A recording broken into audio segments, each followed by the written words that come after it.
Hello, my wonderful people, viewers and subscribers all over the world. Good morning, good afternoon, good evening, depending on where you are. Happy New Day and happy Saturday. Bandits abduct 23 people in Abuja, the Federal Capital Territory. Do you know the reason why all these things is happening? The reason is because the whole southeastern part of the country have been militarized. Even our local government areas is being militarized. Then in the Federal Capital Territory, in quote, Federal Capital Territory, that's supposed to be no-go area for anything that have to do with criminality, my dear. The criminals and the kind of atrocities that are being perpetrated in that so-called Abuja is even worse than what is happening in Plateau, Kaduna, Zamfara, and Borno. That is combined together. But they call it Federal Capital Territory. That's supposed to be militarized. That's supposed to be guided. People who live in Federal Capital, in the capital of any country, my dear, they feel secured at any point in time. But look at it, the so-called Nigerian Federal Capital Territory, nothing is happening. People are being kidnapped on daily basis. Ransom are being paid. One chance is just like you going to your fridge to take water. That is how it is in Abuja. Before, Lagos used to be the capital of one chance people, but Abuja have taken over from the 8 years of Muhammad Buhari, and now we enter to another era of Bola Ahmed Tinubu's administration, the continuation of what Buhari did to the so-called Nigerians. Well, in another development, federal government don't release the whooping sum of 17 billion naira for completion of Abuja Kaduna Kano Highway. This Abuja Kaduna Kano Highway, my dear, and I'm talking to you from Abuja Kano and Kaduna Highway. I have applied these rules, and there's nothing to construct there. This road be like nylon. There's nothing to construct there. And anytime we keep saying, oh, the southeast is part of Nigeria, okay, we want to force everybody to become one Nigeria. But have you ever seen in the news since the day I was born and I begin to read newspaper till today?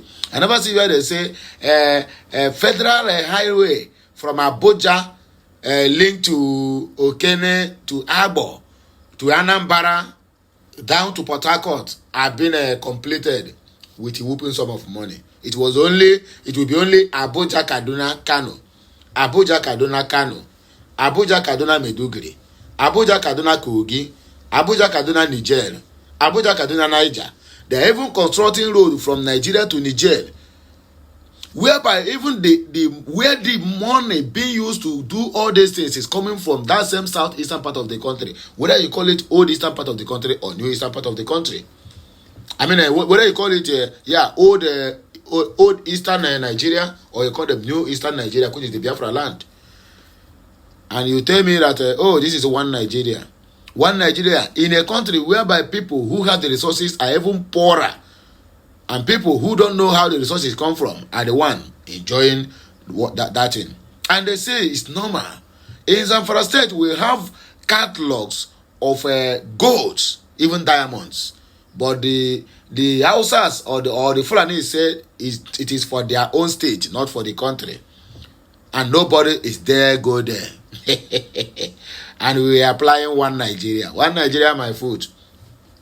Anyway, my people, I beg you, in another development, Omoyele Sowore reveals why Supreme Court affirmed Abba Yusuf as Kano State Governor. Anyway, my wonderful people, good morning, good afternoon, good evening, depending on where you are. Let us go to the reason why we are here. Please, there's no time to tell time. It is going to be a very, very brief one.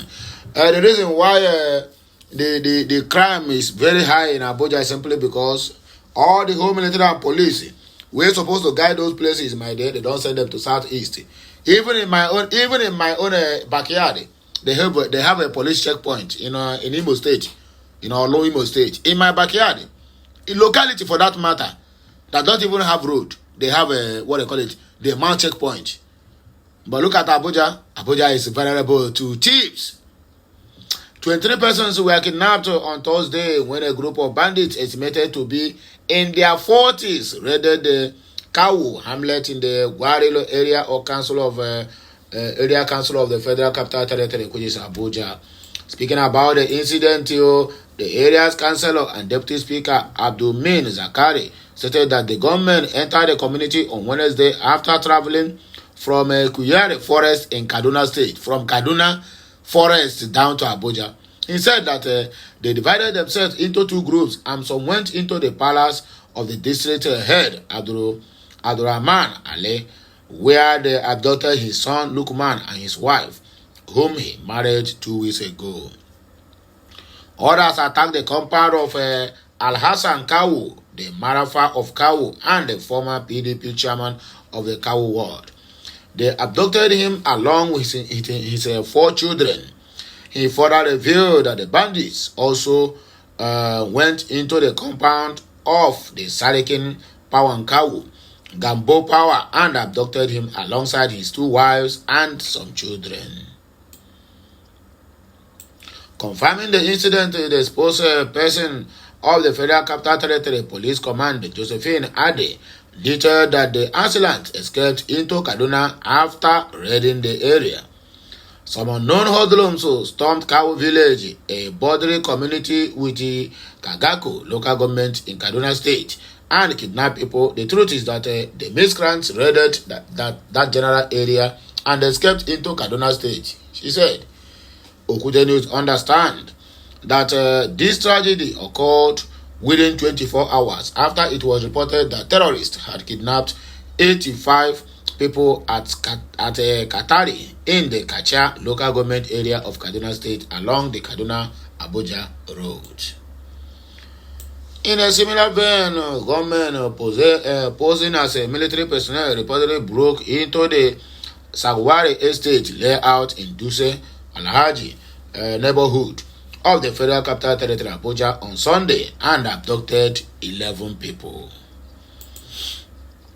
Federal government don't release 17 billion naira for completion of Abuja Kaduna Kano Highway. 17 million naira.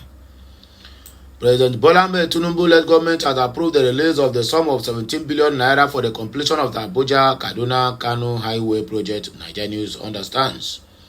The government announced its expectation that all sections of the highway be finished within a span of 24 months.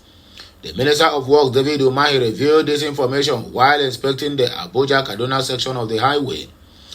Accompanied by the Minister of Finance and Coordinating Economy, Wale Edun, Umahi stated that the government arrived at this new timeline after reaching an agreement with the contractor, Julius Berger Construction Company.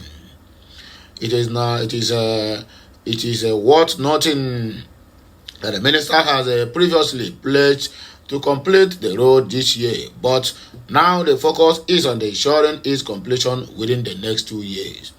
In October of 2022, the former Minister of State, Works and Housing, Omar Yakub, had also mentioned that the Kaduna-Abuja Highway and Zaria-Kano Road would be finalized by the early 2023 to minimize the inconvenience for road users. It could be recalled that in April of 2023, former Minister of Works and Housing Babatunde Fashola acknowledged that the previous administration was unable to fulfill its promise due to security challenges encountered in 2022 and the relocation of the certain communities along the Zaria segment of the 265 kilometers road project. Despite the initial plan for the road to be completed, the project extended until the end of Fashola's tenure, with only the Kaduna to Zaria section being finished out of the 3 sections, Okute News understands. Umar states reason for delay.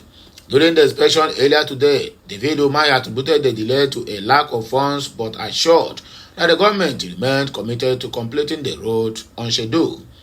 The minister further mentioned that the approval of the 17 billion naira payment had been granted and additional finances will be authorized in due course.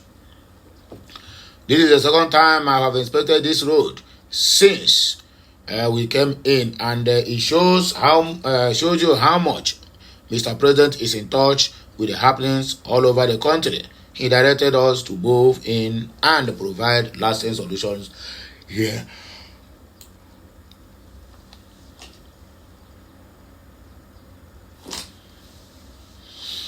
And I can confirm to you that the Nigerian Sovereignty Investment Authority has been informed to pay the contractor the outstanding certificate of 17 billion naira. Then another certificate of 23 billion naira is already being processed, and so we can assure you that funding will no longer be a problem, Umahi said.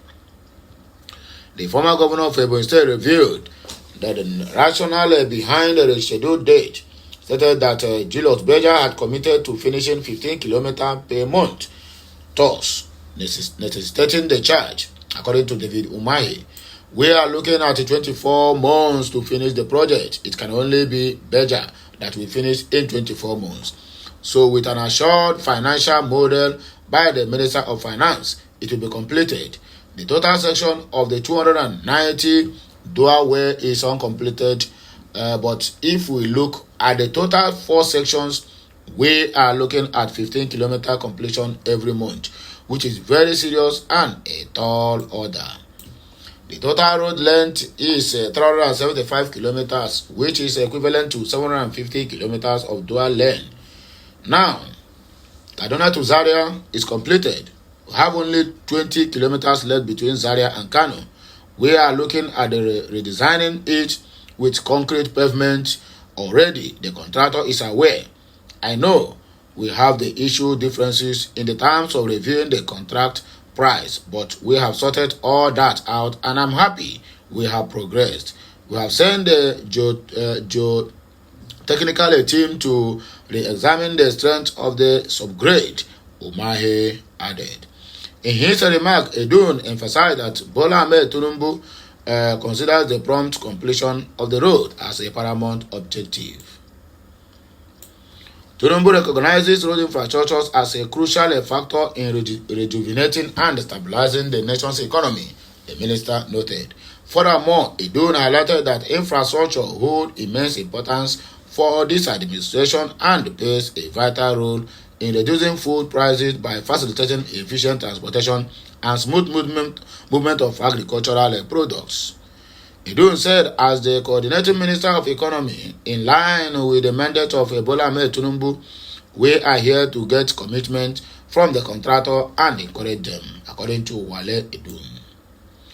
We are headed for a dry season and eventually the harvest season, so we want the goods to move freely across the country. That will bring down food prices, that will bring down inflation, and then stabilize the economy, and then we will be doing more. Anyway, my wonderful people are here. May I go take a break. Make on a like, share, comment, and make sure you subscribe to my channel for more interesting videos coming your way. Bye for now, my people. You can miss you.